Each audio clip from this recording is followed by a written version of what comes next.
ભરૂચના પાંચબત્તી વિસ્તારમાં આવેલ નેશનલ ટ્રેડ સેન્ટરમાં આવેલ મોબાઈલ શોપમાં સતત બીજી મોબાઈલ શોપમાં ચોરીની ઘટના સામે આવી છે. ચોરીની આ સમગ્ર ઘટના સીસીટીવી કેમેરામાં કેદ થઈ છે. એક જ અઠવાડિયામાં ભરૂચ શહેરના ભરચક એવા પાંચબત્તી વિસ્તારમાં આવેલ નેશનલ ટ્રેડ સેન્ટરમાં મોબાઈલ શોપમાં ચોરીની બનતી ઘટનાઓને લઈ વેપારીઓ પોતાને અસુરક્ષિત મહેસૂસ કરી રહ્યા છે. ત્યારે ગતરોજ મોડી રાત્રે વધુ એક મોબાઈલ શોપને તસ્કરોએ નિશાન બનાવી હતી. તસ્કરોએ અંદર પ્રવેશ કરી દુકાનમાં રહેલ લેપટોપ મળી કુલ અંદાજિત 50 થી 60 હજારના મુદ્દામાલની ચોરી કરી ફરાર થઈ ગયા હતા.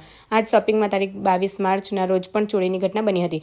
એક જ તસ્કરે ચોરીની ઘટનાઓને અંજામ આપ્યો હોવાનું દુકાનદારો જણાવી રહ્યા છે.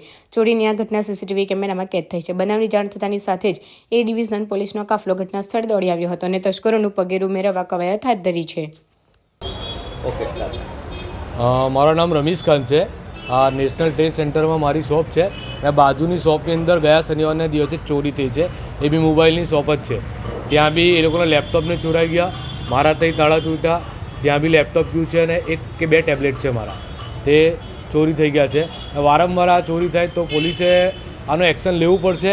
બાજુના શોપિંગની અંદર પણ ચોરી થયેલી છે પણ એ બચી ગયો ભાઈ.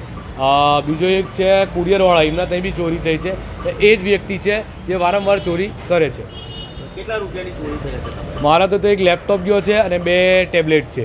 એ યુઝવાળા જ છે મારા બંને. એક લેપટોપ અને 2 રિપેરવાળાના ટેબ્લેટ હતા.